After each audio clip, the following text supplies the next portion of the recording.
a different opponent. He may have not have expected to see Rhys here. One way or the other, he's seeing him right now. Folks, we're going into round 1 of Rhys versus Big V.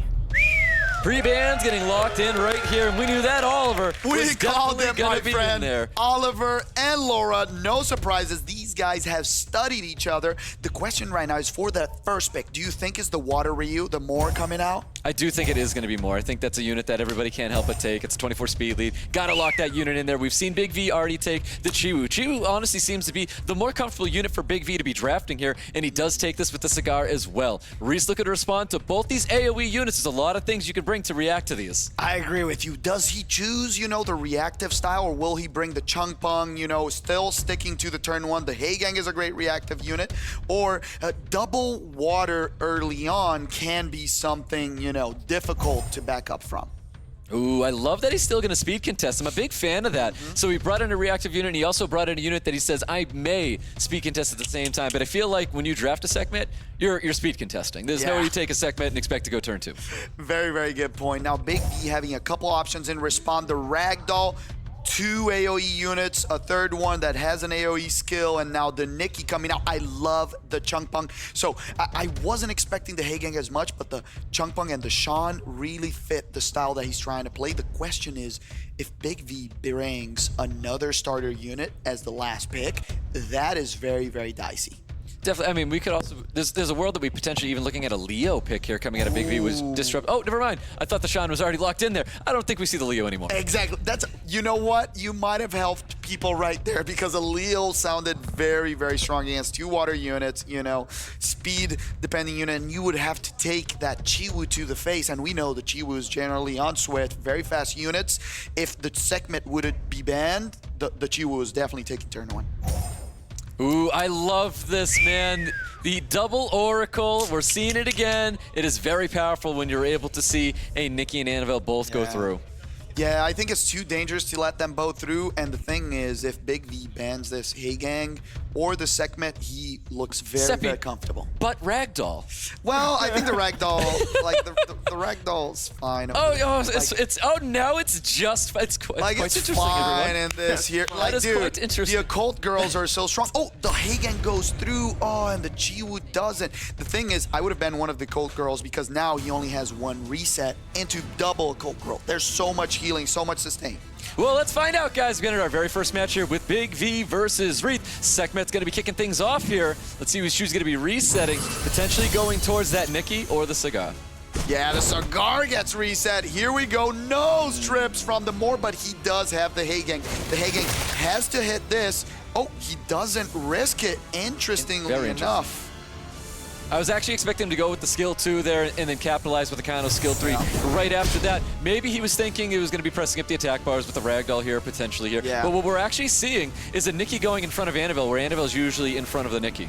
Exactly. That's a very good point, because now there's no death break for the Nikki to hit super hard, but we'll still have the damage from the Annabelle. Lots of damage. The Ragdoll might send someone to the grave. Oh, that's an attack buff Ragdoll. Something's going on, dude.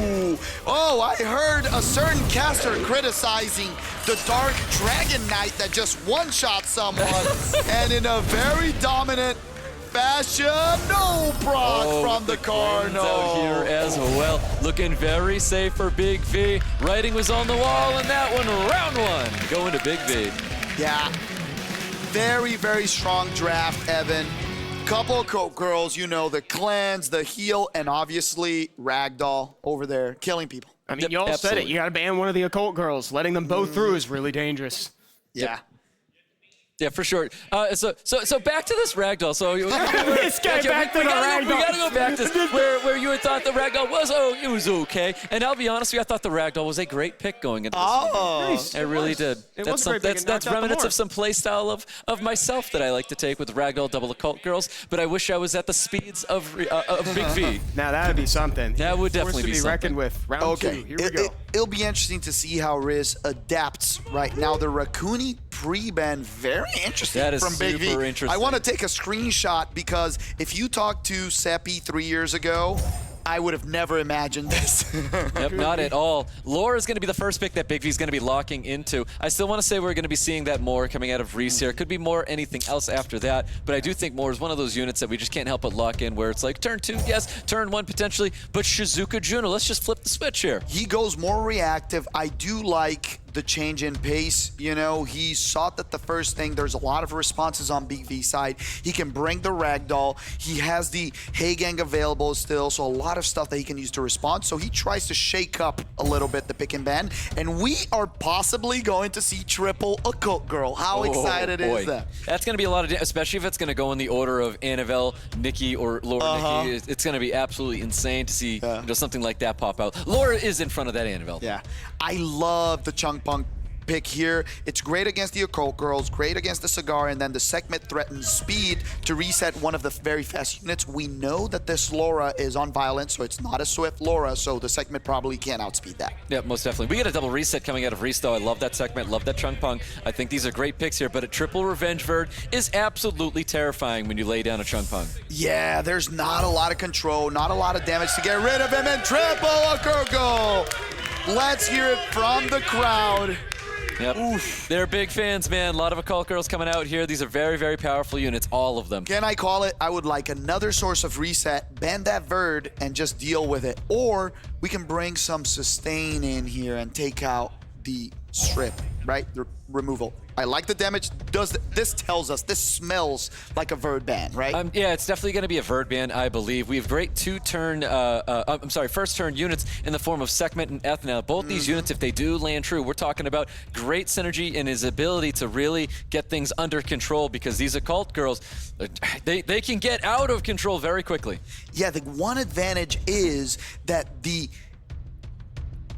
Onyuji is very strong against them, because if you put the immunity up, then you start denying that. The thing is that you have to take care of this Cigar. You can't miss that reset. You can't miss the stun with Etna. So he has to be very, very careful on who he chooses as the targets of these first skills on turn 1. Let's go. Turn 1, King's attack bar. Here we go. Who's he going for? He sees that the Nikki's squishier, but resist! This Nikki hasn't gotten anything in the whole day. She resisted everything, and no resist on the Cigar. That's terrifying. So in moments like this, we can't help but already know that the writing is on the wall immediately when you watch your 2 turn. What is this? Get absolute duds here. Beautiful. The spear stun will land on top of that Laura, though. But the Nikki is untouchable. Nothing gets stripped, nothing gets reset, nothing gets stunned. No death break. Damage comes out. He can try to reset right now and gets it on the Shizuka. This looks like a wrap for Big V. A big Brock. The Juno is going home, and she's dead. It's crazy how volatile these Occult Girls can be, able to produce so much damage so quickly. And this Nikki must have 120 res. Easily. Easily. She's been winning every match. Every single match. This Nikki won't let anything land on her at all. Big V now sitting at match point. Can Rhys pull it back?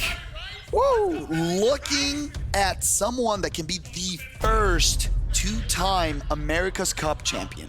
What must going through his mind right now? Full focus on the pick and ban, full focus on the game, right, Stoic? Yeah, 100%. He is still here. He's not thinking about his next match. He is right here, right now, trying to figure out how he wraps this one up here. We've got the pre-bans, which was, we already knew this was going to be happening. Laura and the Oliver getting the pre-ban here. First pick going to Rhys here. This is, in my opinion, this is a very important first pick here. It's got to be something that he's got to worry about with Big V, but he is going to be staying in his wheelhouse with a more. Yeah, now the Masha coming out, that is an interesting change. I like that against these 2 units, remembering that the Chi was actually very good with skill 2 with a beneficial effect block on the Masha. And now the Rakuni finally coming out, which hasn't been doing amazingly well today, but has a chance for redemption. Yeah. Not again. Yep, double Occult Girls coming back. Double Cult Girls hitting the floor. We've got Rhys looking to wrap up his draft here. I think he needs to bring potentially another high volatility unit here to try to turn things around. Yeah. Because right now, I think Big V does have the damage when we're talking about a Nikki being left on the field and probably one other unit where he doesn't even have to worry about this Raccoon anymore. Yeah, I would have liked a reset in here. There's a lot of high cooldowns, but not the segment. The segment didn't work out for him. Maybe a Chunk Pong, maybe a Genny, and Miles finally appearing. Interesting. I think Miles is a great unit. I think this is totally fine to bring to the table. There's a lot of AoEs, so I think the Kinky is definitely justified in this position right now, but I think Big V just okay, all right. I mean, I think this is definitely fair. There's a lot of passes being left onto the field, but I was actually expecting one more high damage dealer coming out of Big V. Yeah, I like the last pick, though. I think that the plan from Rhys was trying to get rid of that Cigar, but right now there's two very strong units. You know, the two dark units are so oppressive into this matchup, and the Oblivion does so much because there's everyone in the match has a passive. It really does. On his side. Either we're going to be seeing a Kinky ban or potentially even a Masha that he kind of wants to stop all that damage and that volatility, and the Kinky's just going to get the ban here. That Dak, The Pure Vanilla. The Pure Vanilla Yeah. getting the ban as well. Both of them have 24 speed leads. I think it comes down to Raccoon. Can Raccoon resist the attack bar reduction, you know, from both the Chiwu and the Cigar? Let's see. Gets reduced by the Chiwu. The cut in, but the glancing on the Morg. Oh, man. Nothing happens. Lots of damage coming out. Oh my god, now the speed tuning is correct, and this is a lot of damage. Can he bring it back? The Cigar will just reduce attack bars and eat them up. Yep, it's so difficult to bounce back from this. Even with those additional turns, he's in a lot of trouble here. He's going to throw that third skill back onto the Miles, pushing back all the attack bar here. And really, it chose us to go for the reset onto the Raccoon. Yeah, the Raccoon gets attack bar reduced, which is huge. Now he can go for skill 2 on the Masha or get rid of a unit. He opts for the kill. If the Masha procs, there is a chance to bring this match back. He really has to get something going here, and that's not what happened here. He does get the additional turn. Keep in mind, this is glance still, so we're not going to see a ton of damage coming out of Miles. And even if he stuns right now, there's clans from both Occult Girls coming out. No procs from the Raccoon. The clans, the heal comes out. Safe. Yeah. So safe with these Occult Girls. The additional turns rolling out, finishing off units here.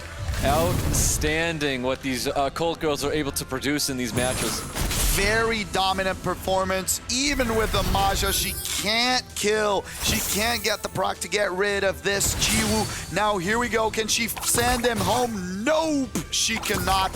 The Annabelle just continues. Great proc, and now the Nikki will drop her off the chair. Yep, there it is, dismounted. Third skill's popping off. So much additional damage. I think I saw her 2.9 land on top of that Raccoon, and there you have it. Big V taking down Rhys. Big V is joining True Whale and going to the finals!